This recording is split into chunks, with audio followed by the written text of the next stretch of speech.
Hello, I'm a clown. I know what you're thinking.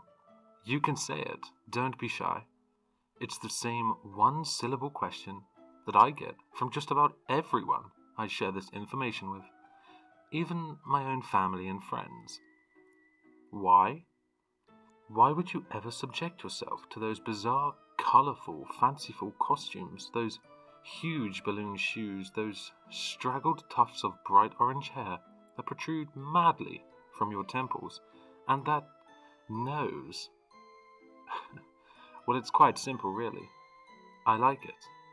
I like it a lot. I like the way I make people feel. I like how they look at me, how children look at me, with undiluted wonder and excitement, huge, bright stars of the eyes that see hope and not fear. Well, sometimes fear, yes, but I know how to make that all better. My smile is my light.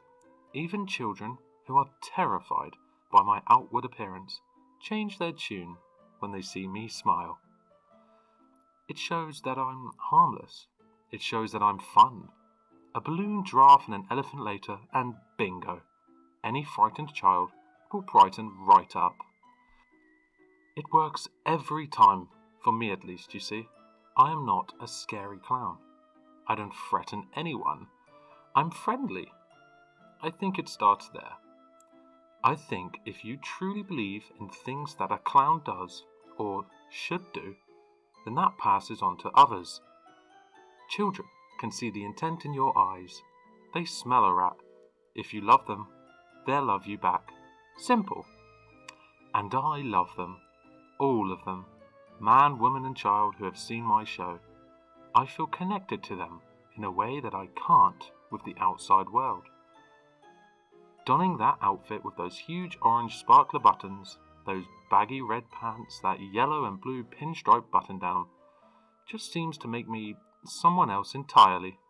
It breaks me free from the monotony of my own life, my ratty apartment, my bills, my sisters who always seem to need money. I don't have any, I'm a clown, or a ride to the airport, or... I digress. I'm writing this note because someone is killing clowns. And most importantly, that secret special someone is in the big top with me right now. You see, we work as a company sometimes. Sure, we freelance here or there, make some money, working children's birthday parties.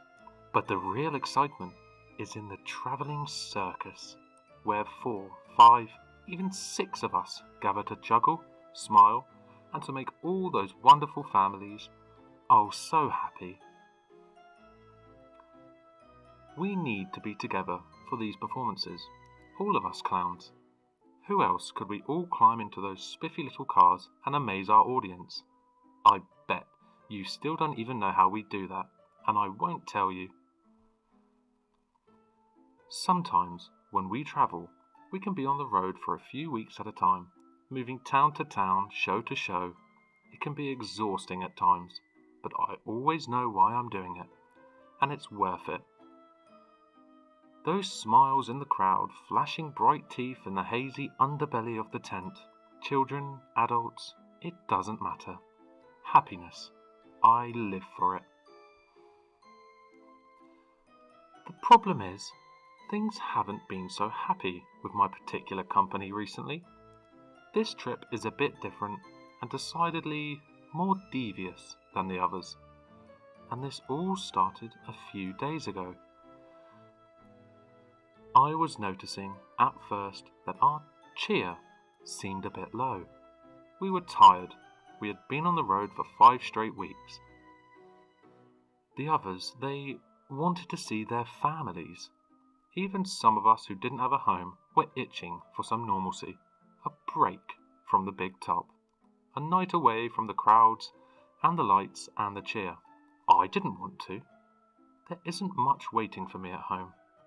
Just a silent apartment, voicemails with family who don't care what I do with my life, family who don't care about much of anything at all.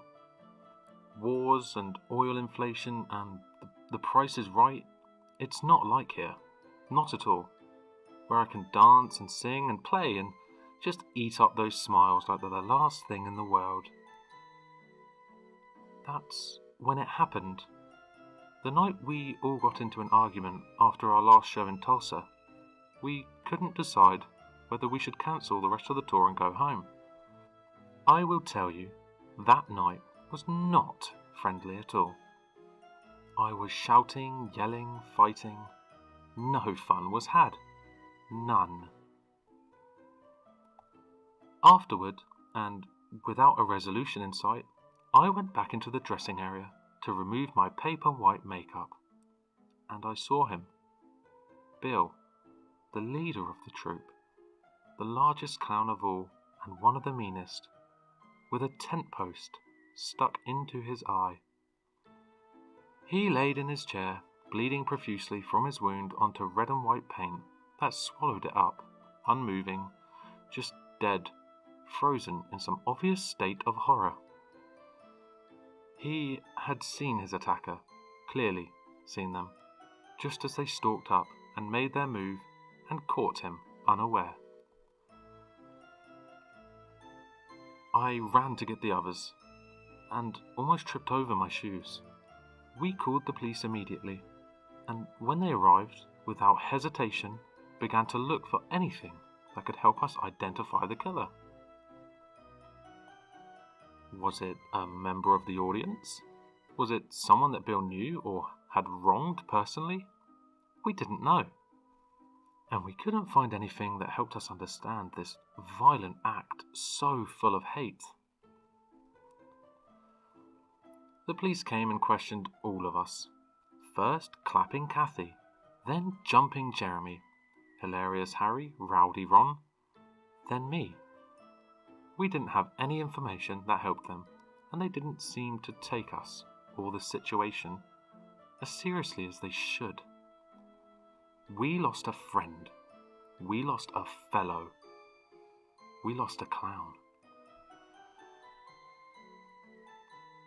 We pushed on, in memory of Bill, and partially because we were afraid to go off on our own, and the others wanted their precious money, to our next engagement in Grand Rapids.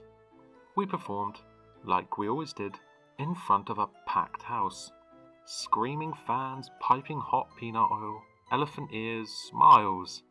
We juggled, we laughed, and danced, but inside we were all sad. That was until we met the next morning, yesterday, for rehearsal following the show.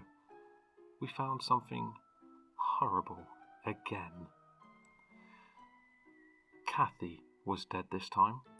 One of Bill's stooges, a tent wire wrapped around her throat and pulled so tight that she had started to bleed in a near-perfect circle.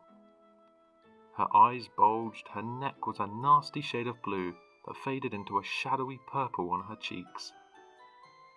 Her puffy red nose was slouched awkwardly to the side of her face. I said it right, with the others watching. I didn't care. We had lost another one of us. This time, the group was really upset. The police were called again, and at their advisement, we were all instructed to go home, to break up the troupe and await further questioning. None of this made sense to me. Why would we stop now? We were having such fun. Sure, we would miss Kathy and Bill, but we could continue. We could keep a stiff upper lip, like they said on British television. Isn't that what we really did anyway? With those sculpted grins and painted on wild angular eyebrows? We smiled. No one listened. They didn't care about fun the way I did. They didn't care about each other. They didn't care about the smiling families and their smiling children that filled our humble tent each night. No, they cared about themselves. And wasn't that just the worst sin of all for a clown? We have been unpacking the tent and our equipment since then, speaking infrequently softly saddened by the deaths of our friends. We are sitting in the big top now, spiraled red and gold, where so many of my favourite memories have come. All of them, really. Where it always smells like caramel corn and cotton candy, and everything seems, just for a while, to be perfectly happy. It is going down soon, and that will be the end. The others, they took off their outfits, they took off their makeup, they won't wear it anymore. They're scared. I'm not scared. I don't want to go home. I don't want to be myself. I want to be a clown. So, I have something to ask you, dear listener, and I want you to think about it for a little while after you finish listening. What's a man to do with a broken heart? When you find the answer, well, then you'll find the reason for all of this, really. I wanted to share my story here, now, so that at least you will smile one more time, like they all will when I'm done with them. The others, the fraud clowns, who laugh behind my back and call me a freak, just care about money, money, money. I have one last story for you, ladies and gentlemen, one last joke. They won't find me. I look just like the others, just like any clown that you hire for your children's birthday or see at the fair. I bet you didn't even notice that I didn't give you my name. How strange and silly your world is. How boring. I never take off my makeup anymore. I just paint over it. Yes, ladies and gentlemen, boys and girls, here it is. Someone is killing clowns. It is me.